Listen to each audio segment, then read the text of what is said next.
Alors qu'ils devaient signer un accord sur l'exploitation des minerais ukrainiens, Volodymyr Zelensky et Donald Trump ont eu un échange extrêmement tendu dans le bureau ovale. Le président américain et son vice-président J.D. Vance ont pris à partie Volodymyr Zelensky, l'accusant d'irrespect et d'ingratitude. First of all, during the war, everybody has problems. Even you, but you have nice ocean and don't feel now, but you will feel it in the future. God bless. You don't know that. God bless. God bless. You will not have a war. Don't tell us what we're going to feel. We're trying to solve a problem. Don't tell us what we're going to feel. I'm not telling you. Because you're in no position to dictate that. Remember this. You're in no position to dictate what we're going to feel. We're going to feel very good. You will feel influence. We're going to feel very good and very strong. You will feel influence. You're right now not in a very good position. You've allowed yourself to be in a very bad position, and he happens to be right about it. From the very beginning of the war. You're not in a good position. You don't have the cards right now. With us, you start having cards. But right now, you don't. You're playing cards. You're playing cards. You're gambling with the lives of millions of people. You're gambling with World War III. You're gambling with World War III. And what you're doing is very disrespectful to the country, this country. That's back to you. Far more than a lot of people said they should have. Have you said thank you once this entire meeting? No, in this entire meeting, have you said thank you? Après leur entretien, la conférence de presse de Volodymyr Zelensky et Donald Trump a été annulée. Le président ukrainien a quitté la Maison-Blanche de manière prématurée, tandis que son homologue américain a annoncé que l'accord sur les minerais était annulé.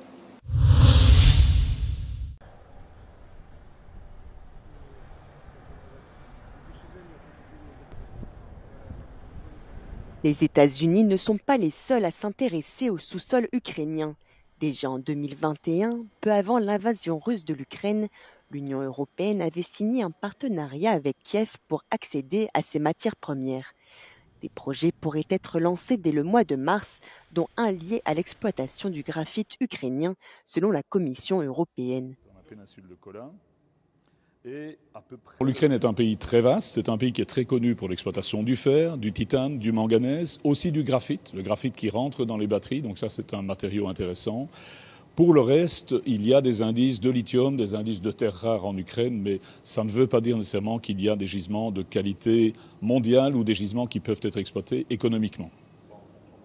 L'année dernière, le Conseil de l'UE a établi une liste de 34 matières premières critiques, dont le lithium et le cuivre, nécessaires pour atteindre ses objectifs en matière d'énergie renouvelable, de numérique, d'espace et de défense. Certaines se trouvent dans le sous-sol ukrainien. Number of elements which are interested for the European Green Deal and its shift from a fossil-based economy to a renewable-based economy lies in Ukraine. So it's relevant from a material side. But on the bigger picture, Ukraine could serve as one future raw material partner in order to mitigate our huge China dependency. Toutefois, les accords sur les matières premières ukrainiennes risquent de se heurter à plusieurs obstacles. Premièrement, l'exploration du sous-sol ukrainien demande du temps et de l'argent. Nul ne sait si elle déboucherait sur l'exploitation de gisements profitables. Deuxièmement, une partie des ressources se trouve à l'est de l'Ukraine, dans les territoires occupés par les Russes. Enfin, les entreprises occidentales restent réticentes à investir dans un pays en guerre.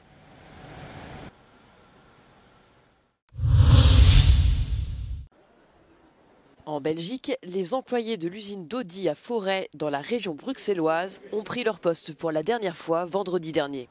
L'usine d'assemblage automobile ferme définitivement ses portes, entraînant 3000 pertes d'emplois. J'ai 36 ans ici dans la boîte, j'ai connu VW et moi comme d'autres collègues qui sont restés aussi longtemps, nous on pensait faire carrière et terminer notre carrière ici. Malheureusement, le destin l'a voulu autrement. Jugeant les marges trop faibles et les travailleurs belges trop chers, Audi a annoncé la fermeture de l'usine au début de l'année 2024. S'en est suivi des mois de contestation sociale et de grève qui n'auront pas dissuadé le constructeur automobile allemand qui a finalisé sa décision en octobre dernier. En Belgique, l'industrie automobile a connu un fort déclin au cours des 3 dernières décennies.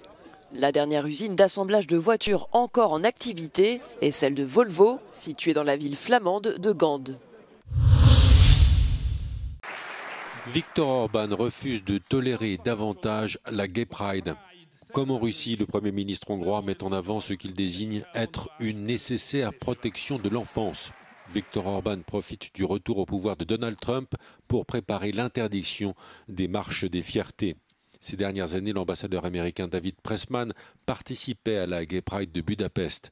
David Pressman a démissionné peu avant l'investiture de Donald Trump à la Maison-Blanche.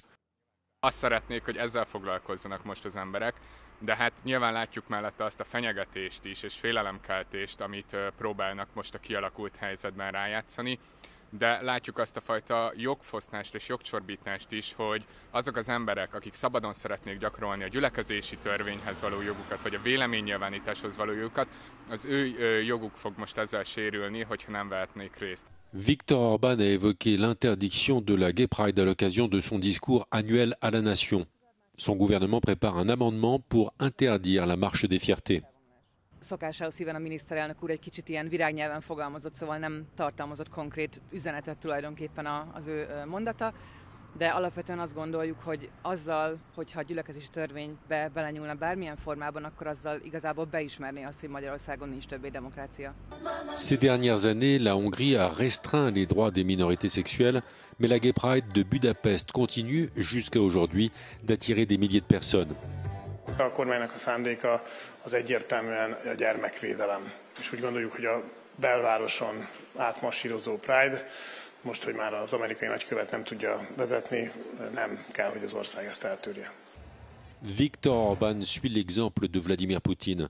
La Russie a adopté en 2013 une loi interdisant la propagande de relations sexuelles non traditionnelles auprès des mineurs. La loi russe a ensuite été durcie en 2022.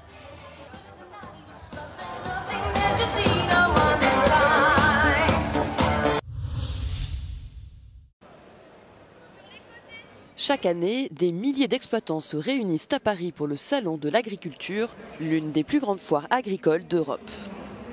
Ce rendez-vous incontournable met en avant le savoir-faire et les productions des agriculteurs français, ainsi que les innovations du secteur. Derrière cette mise en lumière, un défi majeur se profile. Qui prendra la relève alors que l'agriculture est à l'aube d'un renouvellement générationnel ? Pour chaque agriculteur qui s'installe, 3 cessent leur activité. Jason, étudiant en agriculture, rêvait de travailler la terre, mais a abandonné son projet face aux obstacles du métier. À un moment, j'ai eu le projet de m'installer pendant mon BTS, parce que j'ai fait un apprentissage dans une exploitation où j'aurais pu m'associer avec mon patron, mais je ne l'ai pas fait parce que c'était trop contraignant par rapport à moi, trop de problèmes et trop de travail. De nombreux facteurs dissuadent les jeunes de s'engager dans le métier d'agriculteur. Voilà, en fait, quand on reprend une ferme, si on doit racheter en fait, le capital de la ferme, il faut énormément d'investissement, c'est quasiment un prêt à vie quoi, sur 25-30 ans. Et parfois, du coup, les banques ne suivent pas. Ou alors, c'est la pression du travail aussi. Il y a une astreinte qui est très forte et ça peut aussi démoraliser les jeunes quoi, qui ont aussi envie d'avoir une vie de famille et une vie hors la ferme. Le bas salaire et les longues heures de travail ne découragent pas Lucie qui aimerait reprendre la ferme de son père. C'est à y réfléchir, c'est sûr, mais bon, si je me dis si je suis passionnée, c'est pas ce qui va m'arrêter, quoi. En France, au cours des 40 dernières années, la population active agricole a été divisée par 4. Le renouvellement des générations est aujourd'hui plus urgent que jamais.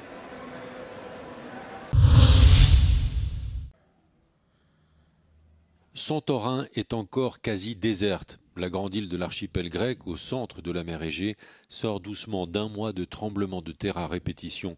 Début février, les autorités avaient décrété pour une durée d'1 mois l'état d'urgence à Santorin et à Morgos. Les Grecs appellent la grande île Terra et de nombreux Terréens sont restés chez eux malgré les séismes. Φόβος υπήρχε, υπάρχει και θα υπάρχει πάντοτε. Σαν οικογένεια λοιπόν αποφασίσαμε και είπαμε μόνο όταν φτάσουμε στο ακραίο να πούν ότι αδειάζει το νησί, εκεί θα φύγουμε. Parents et enfants partageaient le même désir de ne pas quitter leur maison, de rester vivre chez eux avec leurs chiens, leurs chats, la tortue et le hamster. Les parents ont enseigné aux enfants les gestes qu'il faut avoir en cas de tremblement de terre et la famille a continué à vivre normalement. Φοβήθηκα, δεν μπορώ να πω ότι δεν φοβήθηκα, αλλά δεν σκέφτηκα στιγμή να παρατήσω τον τόπο μου και να φύγω. Έχω πει, εδώ γεννήθηκα, εδώ θα πεθάνω. Κάθε παιδί μέσα στο σπίτι ήξερε ανα πάσα στιγμή τι θα κάνει, τι θα πράξει και απέναντι με το πιο μικρό παιδί. La famille a vécu dans l'isolement tout le mois de février, avec l'impression d'avoir été oubliée par les institutions et le reste du pays. Κανένας δεν ήρθε να μας χτυπήσει την πόρτα, να αναρωτηθεί εάν το σπίτι μας είναι εντάξει, εάν έχουμε ανάγκη με τόσα παιδιά για κάτι. Οικονομική βοήθεια τώρα δεν είχαμε και ούτε θα έχουμε και ποτέ από κανένα. Μόνοι μας. Να είμαστε καλά, τα χεράκια μας, τα ποδαράκια μας και εμένα και του άντρα μου, να μπορέσουμε να μεγαλώσουμε τα παιδιά μας. Panos Rosos et son épouse vivent eux aussi avec leurs 2 filles à Santorin et aussi sont restés. Δεν θα fύγουμε. Ακόμα και αν μείνει το νησί μισό. Δεν μπορούμε να φύγουμε. Πραγματικά δεν μπορούμε να φύγουμε. Panos Rosos est guide touristique. Il espère que les tremblements de terre à répétition ne dissuaderont pas les touristes de venir sur son île. Τον τελευταίο 1 μήνα οι κάτοικοι πέρασαν δύσκολες στιγμές. Αρκετοί έφυγαν για την Αθήνα και άλλες μεγάλες πόλεις αφού δεν γνώριζαν πόσο θα διαρκέσει η έντονη σεισμική δραστηριότητα. Όμως πλέον επιστρέφουν στο νησί. Σε λίγες ημέρες αναμένεται να ανοίξουν και τα σχολεία, οπότε η καθημερινότητα θα επιστρέψει σε πιο ομαλούς ρυθμούς. Από το μεγαλοχώρι της Σαντορίνης για το Euronews, Απόστολος Στάικος.